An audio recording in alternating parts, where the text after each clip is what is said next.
welcome you to my little prayer corner here in my house, and happen to be on the day of the great saints, St. Thomas More, St. John Fisher, who died as martyrs for our Catholic faith back in the time of the false message of Henry VIII, demanding that they sign a document saying that he's head of the church in England.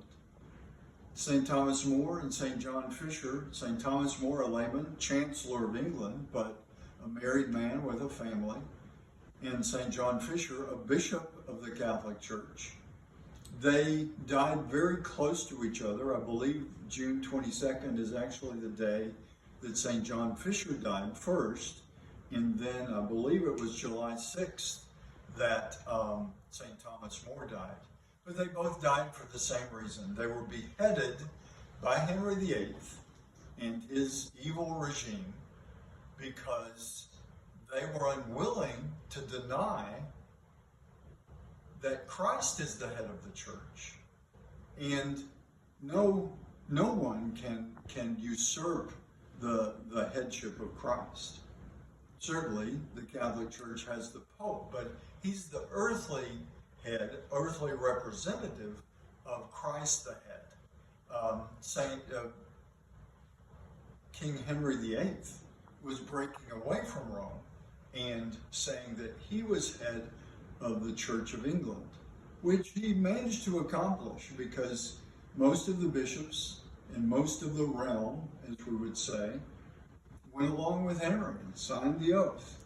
But St. Thomas More and St. John Fisher wouldn't sign an oath saying that they recognized Henry VIII as head of the church in England. And so they were beheaded. And so they're great martyrs of the faith for our time and for all time, because we all need to be reminded that no one can take the place of Christ. And the Pope, pointing always to Christ, is significant to us because he's always pointing to Christ.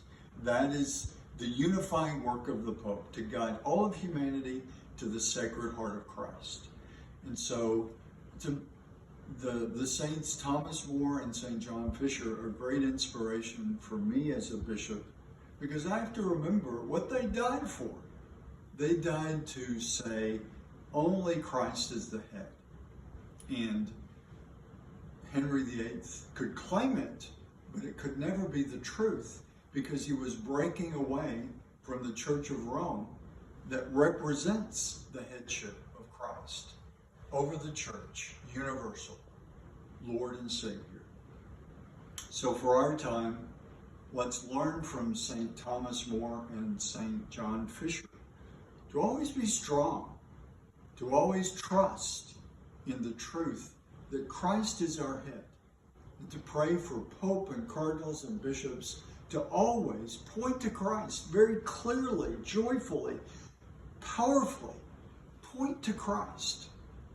And if they aren't pointing to Christ, pray for them to return to faithfully pointing to Christ. I believe that's what St. Thomas More and St. John Fisher teach us.